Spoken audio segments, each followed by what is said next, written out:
There are Dunkin' Donut shops everywhere here out east. They seem to be at just about every street corner. Personally, I've always liked their coffee, and I go there all the time. But something happened the last time I went there. It was the morning, and I was on my way to work. I don't get coffee every day on the way to work, but just here and there. When I do, most of the time, I go to this one Dunkin' Donut store that's on the way. I remember that I pulled into the parking lot and parked. Then I went inside. It was decently busy with a lot of other people in there.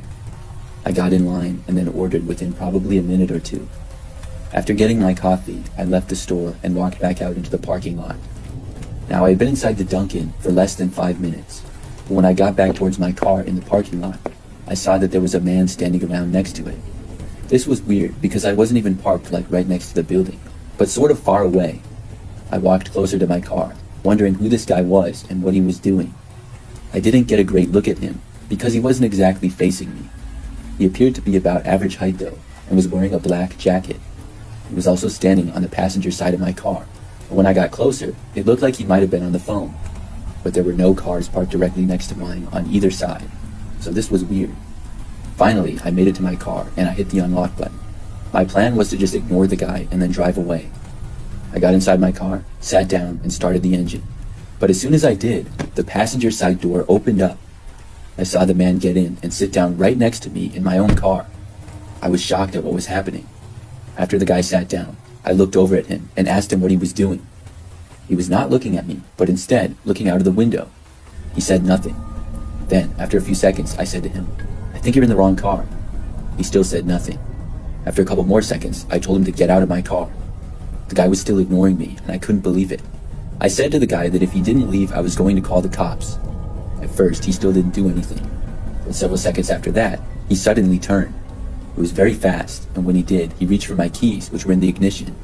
I was a little bit slow to react, but I tried to stop him. I grabbed his arm, but then he grabbed my arm with his other hand. We briefly struggled, but then he was able to pull the keys away from me. Following this, the man actually took a swing at me with the keys, using them as a weapon. With nothing to defend myself, I reached for the driver's door and I got out. Then I ran away from the car and I got my phone to call the police. I made it back inside of the Dunkin' store and then let police know what was going on. As this was happening, I saw my car leaving the parking lot with the man behind the wheel. He'd stolen my car. The police got there about 10 minutes later and I filled out a report. I also had to call my work and let them know of the situation. Luckily, they understood and allowed me to take the day off.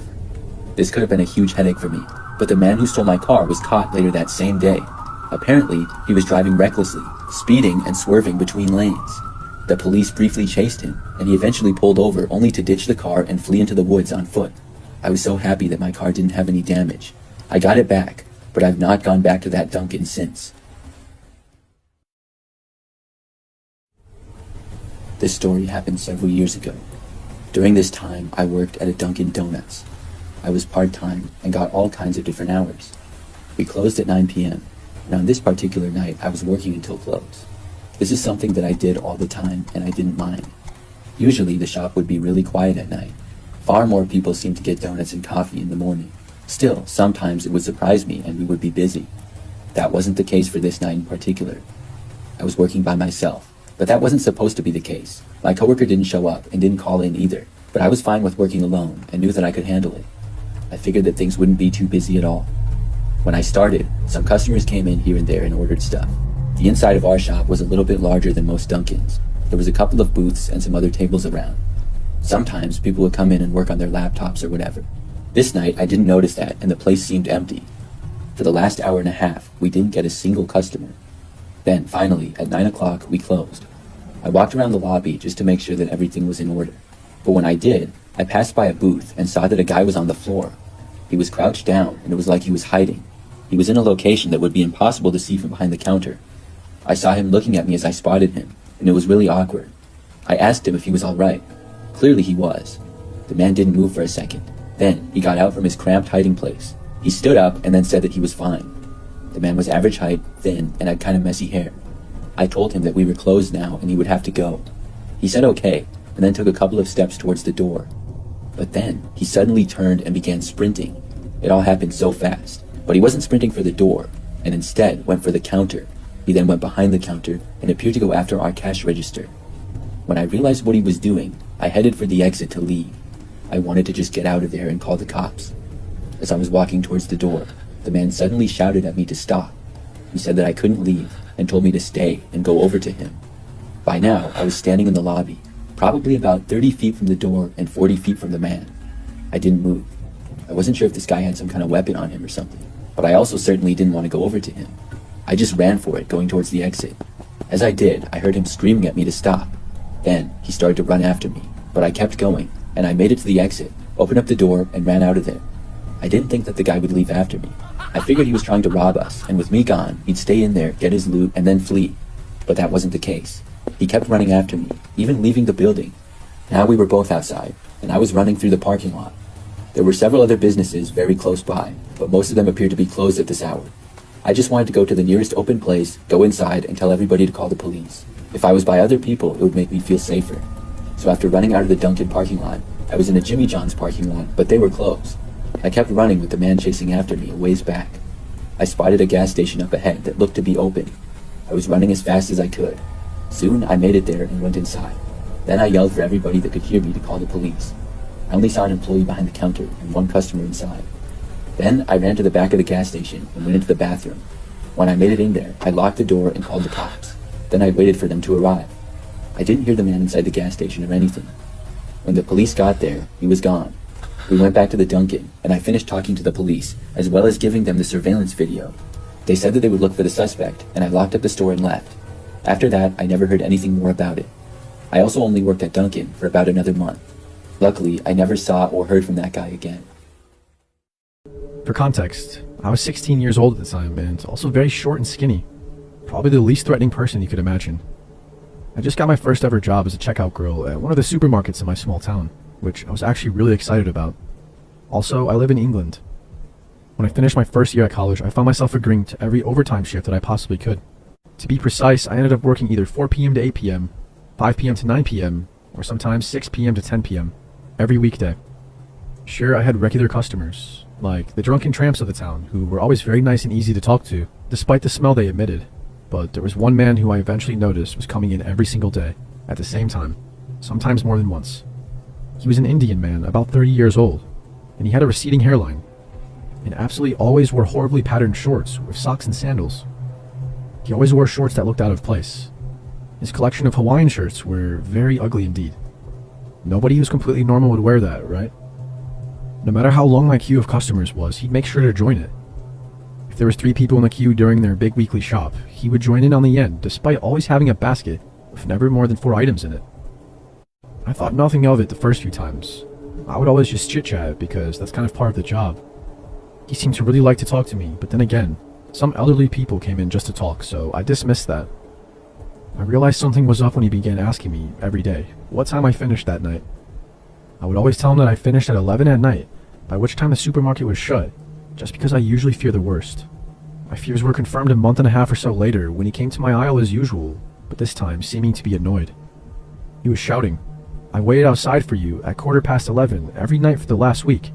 I didn't see you, not once. I checked both exits. You've lied to me." Creep alert much. I hate to say this, but I was scared, so I apologized and mumbled something about being allowed to leave early all the days, which he must have waited. In general, I hated upsetting people, no matter how creepy or weird, but I've learned my lesson now. On another occasion, he asked me for my number, to which I told him I didn't have one. He seemed frustrated and replied, "Come on, you must have some way I can contact you. What about a landline?"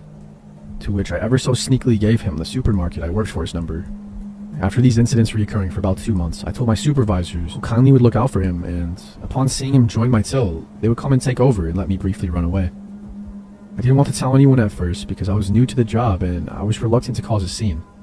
One of the supervisors told me he handed in a bunch of flowers for me at the customer service desk on a few occasions. Another one of my supervisors informed me that he would often come in on the rare occasion that I wasn't working and look around for me, and perhaps ask someone if I was working. And when he would hear that I wasn't working, he would leave without buying anything. Sometimes I'd see him in the supermarket after that, but he would never talk to me, because I would run and hide somewhere in the store. I stopped doing so much overtime shortly after anyway, as I returned to college after the summer to study a new course. It didn't all end there though. There's only one way to walk into town from my house, which I frequent a lot. There also used to be a small shop I'd walk past on the way, which seemed to sell bags, suitcases, and phone cases that were all generally rather tacky and ugly. I'd never been in this shop. I'd just seen the window displays. And this is important later. I'd always walk home with headphones in, which I now understand is a big mistake. One day I was shuffling home from a day at college, on a rare hot day in England with no headphones in. I could hear someone walking behind me, but out of not wanting to look rude, I held my phone up in front of me like a mirror to see who it was. So sneaky. Anyway, it was my old friend from the checkout, staring straight at me. I don't think he knew that I knew he was behind me yet, though. Despite being 5 minutes from my house, I didn't want to run home and have him know where I lived. Instead, I thought the best idea would be to walk quickly and hide. So that's what I did. I sped up my pace, and once I got around the corner where he was a few meters behind, I quite literally darted into a bush. Peering out of it, I saw him as he turned the corner. He looked around, slightly confused, and then I heard him shout to someone I couldn't see. "Where is she? Where did she go?" To which a man with a similar accent and with broken English replied that he didn't know. I hid there until they walked past in the direction that they'd come from. Then I ran off home. I never once told my parents that any of this was happening, and I know that's naive. A week later, I was packing my suitcase for my family holiday, which was a fortnight away, when I broke the zipper to my suitcase. My dad said he'd come to the shitty bag or suitcase phone case shop with me to get a new one because it was close to our house. Upon entering, I saw my old friend once again. It was his shop. I tried to remain calm as my parents didn't know about him, and also largely because I was a wimp and somehow I convinced myself it was all a misunderstanding. I avoided further eye contact and pointed out his suitcase to my dad and told him I was going to wait outside because I was hot. I was shaking with nerves. Everything made a lot more sense now. He'd known when I was working because in order to get to work, I'd have to walk past his shop. And that was how he followed me home that time too. I reckon he followed me more than once though, because like I said, that was the one time I forgot my headphones. When me and my dad got home, I explained everything to him. To me, my dad's pretty scary. He's an ex-football thug, if you will, who changed his ways when he met my mom. He went straight back to that shop, and from what he said, he had a bloody good word with that guy and knocked some sense into him. Whenever I had to go to town for the next week, I'd get a lift off one of my parents or my brother. Then, when we returned from our 3-week holiday, the shop and flat above it, where he must have lived, was boarded up. I haven't seen this creepy man since, and I've gained a lot more confidence in the year and a bit since this all happened. I can't believe he was so close by the whole time. Likewise, I can't believe I was so stupid to walk around, obliviously, with headphones in the midst of all this. And also, I regret not telling anyone sooner. I can't believe I just passed it all off because I didn't want to cause a scene. The police never got involved, most likely because my stalker was highly unlikely to report that he'd been beaten up by my dad for stalking me around for 7 months. This happened during my sophomore year in high school. I remember that I took an elective class that was called Outdoor Activities. It was an easy and fun gym class where we went outside and did stuff. We had a different subject every week, and they all revolved around the outdoors. One week we learned how to fish, and another we played tennis. For this week in particular, we were going hiking. I remember that we hiked on a path near school grounds earlier in the week. Then, later in the week, we took a field trip to a state park that was nearby. The park was pretty large, with many different trails on it. Our teacher, Mr. Salieri, was leading the way for the rest of us. The class was not that big, and had maybe between 15 and 20 people in it. So on the day of the field trip, we all boarded a school bus and took the maybe 20-minute ride there. The class period was going to go longer than usual, and we would be able to skip the first part of our next class. That's something that I was not mad about, as my next class period was math. So after we got to the park, we all got off and I saw what the place looked like. There was a lake there and a spot for picnics and stuff. Then there was a bunch of paths and a huge wooded area. Mr. Salieri started down one of the paths into the woods. He walked pretty fast and made it clear to us that we were there to hike and not to mess around. So we started walking, and I was walking with one of my good friends, Marcus, who also happened to be in the class. Marcus and I were walking at the very end of the line. We were admittedly moving at a slower pace than everybody else. I remember that we were talking about girls and got really immersed in the conversation. There was a girl that I liked that he was friends with, and he was giving me advice and that sort of stuff. We were not really paying attention to the rest of the class very well. The path we were on was surrounded by woods and had a lot of twists and turns. Because of this, it didn't take long for us to not be able to even see the other people in front of us. We didn't really care though, and knew that we could catch back up at any time. As we continued our conversation, at some point, I remember we suddenly heard a noise to the left. It was the sound of twigs breaking and some leaves moving. Something was moving in the woods on the left side. We both automatically assumed that it was an animal at first, but it would have been a large one. I remember Marcus saying, "Did you hear that?" We guessed that it was probably a deer. We paused our conversation and started to look. You couldn't really see anything that far in the woods though. It was really dense. I sort of saw some branches and leaves moving, but couldn't tell what had caused it. We were curious, so we decided to take a couple of steps into the woods. I remember that I sort of made my own path by just stepping through the dense brush. After a few steps into the woods, I could see a little bit better. We kept walking closer and made it in over 10 feet probably. Then I saw some sudden movement up ahead in the woods. I realized that there was a man there. It was not an animal after all. But what was a guy doing right here in the middle of the woods? He was wearing a brown jacket, and I could see that he had a messy beard and longer messy hair. He seemed to turn and look at us. That's when we decided to go back to the path. Neither of us said anything, and started making our way back in the direction that we had come from. I was a little bit creeped out by seeing a guy just standing in the middle of the dense woods off the path. After we made it back, we continued to walk in the direction that our class had gone. By now, though, they were way ahead of us. We were not walking for that long, though, before we heard more movement in the woods, but closer. It seemed as though the man in the woods was now making his way to the path that we were on. We ignored it and just kept walking. We started to continue our conversation, but then noticed that the man was actually on the path now, and he also seemed to be walking behind us the same way that we were going. He was maybe 40 or 50 feet behind. I glanced back and saw him just walking after us. It was a little weird, so Marcus and I decided to walk a little bit faster. We actually wanted to catch up with the rest of the group now. After a couple of minutes of walking at a fast pace, we could still hear the man. I looked back and he was now walking fast behind us at about the same pace that we were going, and he was probably around the same distance back. We were so far behind the class that we still couldn't even hear the rest of them. But then we came up to a place where the path went 3 ways, left, right, and straight. We had no idea where everybody else went, so we chose to go to the left. After walking down that way a little, we realized that the man had gone that way as well with us. At this point, Marcus and I decided to start jogging. We both played sports and were athletic guys. He would be able to run for a while. There was no way that this guy following us from the woods was going to run too. But we were wrong. He actually started to jog after us. Now there was no question that he was chasing us for some reason. Marcus and I went faster, desperately trying to get away from this guy. The more that we ran, the more that we realized that we had gone the wrong way though. We would have almost certainly caught up to the group by now if they had gone in this direction. But we couldn't go back, or else we would run into the man that was chasing us. We just kept running, and then decided to go off the path. There was an area where the woods wasn't as thick. Marcus and I both cut off the path and then entered the woods. We continued to run, sprinting through the forest and getting hit by various tree branches.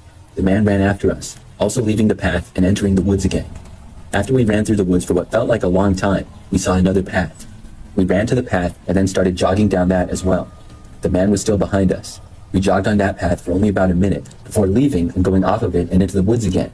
We really had no plan and were just winging it. After running through the woods for a while longer, by some miracle, we made it to this opening with another picnic area. There were some tables, another parking lot, and actually people around.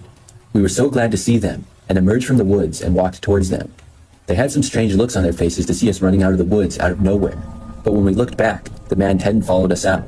He was still in the woods. We walked through the picnic area, and then there was another path on the other side that sort of went by. Marcus and I didn't really know where to go, so we just walked along the path. We headed down it for a while, and about a minute into this path, we heard voices of people up ahead.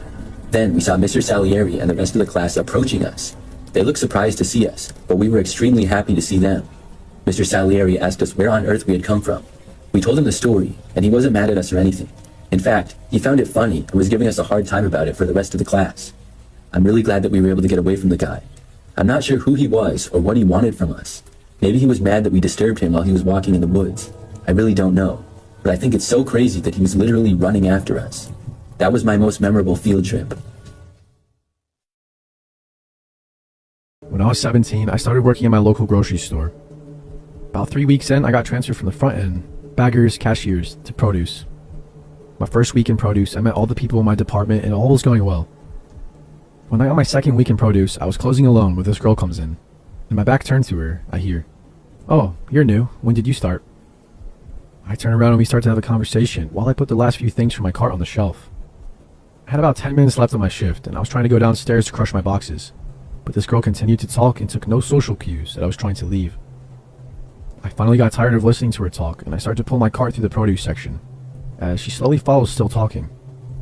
Eventually we get to the doors, employees only, and I start to make my way through and she comes in right after me. I explain that unfortunately she can't come this way and that she needs to just go check out, as our store was closing soon. So she says bye and leaves, and I thought that was odd, but maybe she's just a bit weird. after that I just go home and don't think about it. 2 days later I'm closing again and the same thing happens. This time she asks for my phone number. I explain that I don't have a phone at this time, hence why I had a job so I could get one. Okay, well, would you want to hang out when you get off? I felt kind of bad at this point, as I thought she was just a bit odd and maybe looking for friends. I tell her maybe next time, as my mom was picking me up. So every night I worked, she would come in and just pick up one grapefruit and then walk around, basically acting like she was either on the phone or pretending to shop, then casually stop by me. It got old really quick, to the point of where I would hide in the hallway and watch her till she left. Eventually, other people in my store heard about her, and rumors went around that she was stalking me. The deli manager explained that she and her boyfriend, he also worked in the deli, also had been stalked by her for a number of months. Eventually, she stopped coming by at night, as I was always hiding when she did come. A few weeks go by and I had just gotten off work, early shift for a change, and my friends were meeting me at work to hang out after, 2 guys and 1 girl. So I head out to the parking lot and meet up with them when my stalker comes out of nowhere and hugs me. I haven't seen you at work in so long. Oh yeah, they switched my hours, so now I don't work late anymore. Well, one thing leads to another and my girlfriend starts to talk to her and basically invites her to hang out with us. She jumps on the opportunity, and so we all start walking back to my friend's house to hang in the backyard, as it was a nice summer night. The night wasn't bad, and we all just hung out, and I kinda avoided the stalker as much as possible, while my friend kept her entertained. The night came on pretty fast, and eventually it was 1 a.m., and my friend's mom came out and told us that we had to leave. Me and my 2 male friends and stalker head out, and we're waiting at the bus stop that my friend needed to catch when the stalker girl explains that she can't go home this late and that she needed to stay over. So I beg my other friend to stay with me, which he agrees to. We wait for the bus to pick up my other friend, then head to my house. Things get super weird at this point. Basically, this girl refused to sleep on the floor and only wanted to sleep in bed with me. I eventually gave up and said okay, while my friend slept on the floor. So I'm laying in bed and this girl stands up and just takes her bra and shirt off, and then pants, and gets in bed with me. At first, I was pretty dumbfounded and didn't know what to do, so I acted like I didn't notice, and she started trying to kiss me and have me grope her. At this point, I realized this girl had issues. Don't know if they were mental or just social, but I didn't really want to find out. I gently pushed her off me and explained that I'm trying to sleep. She wouldn't take the hint though, and just kept insisting that we cuddle. I was getting fed up, so eventually I woke my friend up. Pretty sure he wasn't even asleep. Nathan, you awake? He sits up. Yeah, why? So she covers up with the blanket so he doesn't see her naked. Then I basically explained that I wanted to go for a walk. On our way out, I tell him to get his bike. So now me and Nathan are walking with our bikes and the girl beside us. I'm thinking of ways we can get rid of her. At first, I suggested that me and him just take a walk in the alley and go pee, but she says she's scared and wants to go with us. Eventually, while walking and talking, she says how she was running track in high school. Oh, so you run track. I bet that you can't beat us at the end of the block then. At this point, Nathan looks at me and smirks as he knows we're about to ditch this girl. For it to be 3:30 a.m., this girl was excited as shit to go sprinting. She takes off running for the end of the block, and we take off in the opposite direction, back towards my house. We rush back inside and hide our bikes in my house, instead of the porch, and go to the living room, making sure not to turn on any lights. We sit in the living room, talking about how crazy this chick is, when she suddenly starts banging on my door. We stayed quiet for what seemed like 2 or 3 hours for just banging on it, talking to herself and banging, then more talking to herself. Eventually, we heard the downstairs door open and we watched her leave. I lived on the 2nd floor of an apartment building and my mom was out of town. So the next few days I go to work and I don't see her, which is good. Then about a week later, she comes in and she completely ignores me. She gets her random grapefruit and pretends to shop while me and a coworker are talking. She's wearing a backpack this time and she walks right in between me and my coworker. We were maybe 6 feet apart. She then turns to walk away and her backpack touches something on my cart.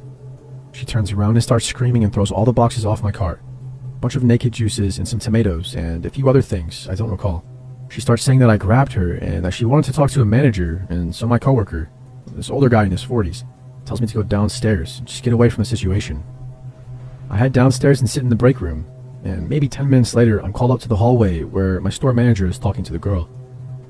I see from the door that she leaves and he comes in the hallway to talk to me. So this girl says you grabbed her and shoved her, and that you were swearing at her. I explain what happened to the manager, so he goes and finds my coworker, then comes back to me after talking to the coworker. My manager comes in and looks at me. You just need to sleep with her already. And then we kinda chuckle, and then he tells me don't worry about it and that she's just crazy.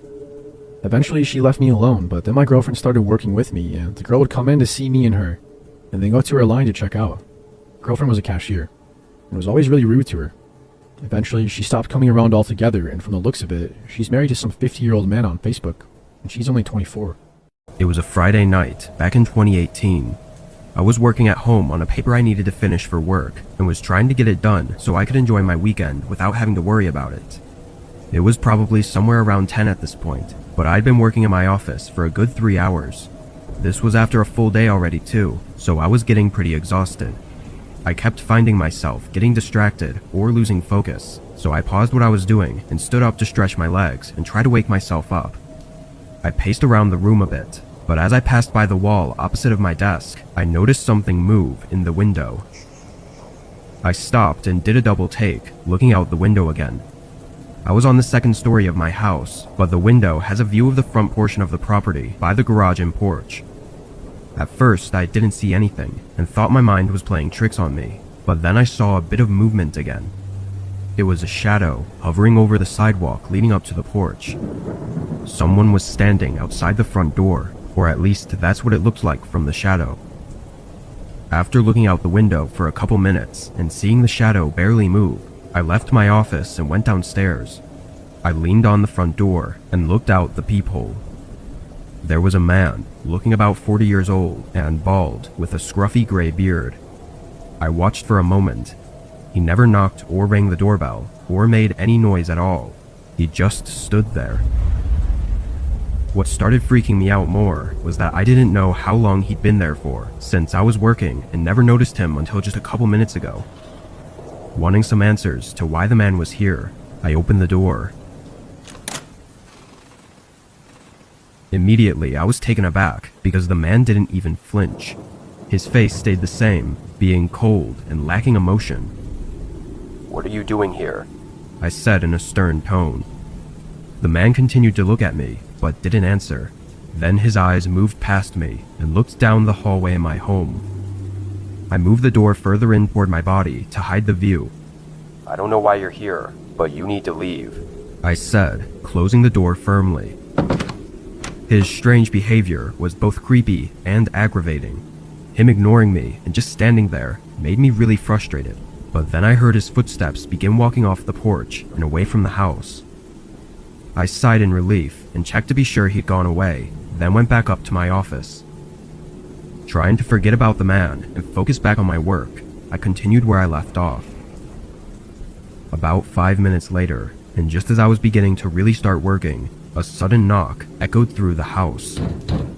It was from the front door, but the knocks were loud, like someone banging on the door with their whole fist. Irritated, I got up and quickly ran down to the front door, swinging it open aggressively with the intent to yell at the man. But when I saw him, I quickly changed my mind. Something about the look in his eyes and the way he was standing instantly shifted my anger into fear. I looked down at his hands, seeing him holding something to his side, like he was trying to conceal it from me. All I could make out was the top of a small handle, resembling that of a knife. I looked back up at him, only to see his whole body jolt toward me.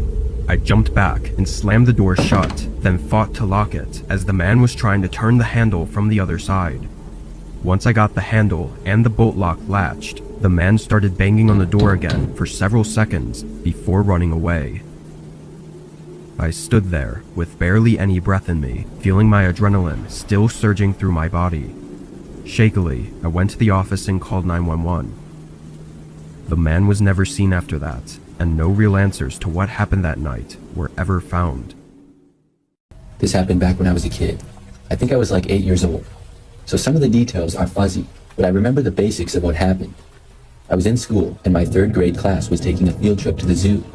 It was getting towards the end of the school year, and the weather was finally warm. I remember that everybody was really excited for the field trip. We left the school and rode the bus to the zoo.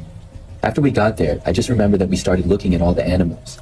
The zoo was pretty large and had several different areas. We got to split up and go into different groups that would be in certain spots. Then, after a while, the groups would move on to a different location.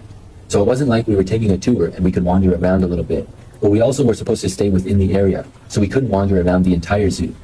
At least that's what my memory of it was. So as we were walking around and stuff, I remember being near the giraffes and looking at them for a while. Then we went into a building where they had lots of fish and reptiles. Each place we would stay in for probably like 30 minutes or so. In my mind, everything was going great and I was enjoying it. But I do remember that when I was in the reptile and fish building, I was looking at one of the fish tanks. It was really dark in that room, and the building had several different areas that were all connected. As I was looking at a big fish, I turned, and this guy was standing there who I didn't know. I'm not really sure where he came from, but I remember that he was wearing sunglasses. He asked me if I liked those fish, and I said no, and then walked away. I wasn't trying to be rude, and I also didn't think that he was being creepy at the time. I just really didn't like that fish that I was standing near, and I wanted to get away from it. The man did not follow me, and not long after, I remember that my group left that building. Then I remember that the third spot that my group went to was an area with some goats and other animals. I don't remember all the different kinds that were there, but they also had a few rides in this area as well. One was a merry-go-round with horses, and there was also a train that went basically all around the zoo. The train seemed really interesting to me, so I went on it, and it was really cool how it went through the entire park, and there was one section that even went through the woods. I went on it with a few other kids, and after the ride we all got off, but I liked it so much, as well as a few other kids, that within a few minutes we went back on it for another ride. I remember that I was sitting by myself in one train car, kind of in the back. We left the station and were going around the zoo. When we got to the woods section, I remember specifically seeing a man appearing to hide in the woods. He was sort of behind a tree and looked out and saw me. I'm not sure if anybody else noticed him or not. It would have been hard to see unless you looked right in his direction. I also recognized the man as the guy who had talked to me, the one with sunglasses. I thought that it was strange, but soon we had passed him by. I was on the train for the rest of the ride, and soon it concluded and went back to the station. After getting off, I remembered that the teacher in charge of our group called us all together. Then she said that we were leaving, and I was really confused because we hadn't seen all of the animals yet. We were quickly put back into the buses and told we were going back to school. Then I found out that we had to leave because apparently a man had asked one of the kids to leave with him. He tried to get her to go with, but she declined. I guess she reported him, and then the man ran off when questioned, so they had to have all the kids evacuate the zoo. That's when I realized that it was likely the same man who I had seen in the woods. That must have been why he was hiding there. I remember that I told the teacher about it, and I guess the zoo security was looking for him. We left soon after, and I didn't find out if they ever located him or not. I guess he could have left through the woods. Looking back at that situation though, it really creeps me out knowing that the guy had tried talking to me. I'm really glad that I walked away from him. Maybe he would have tried to kidnap me. Either way, I'm glad that he wasn't able to get anybody to go with him, and everybody in my class was all right.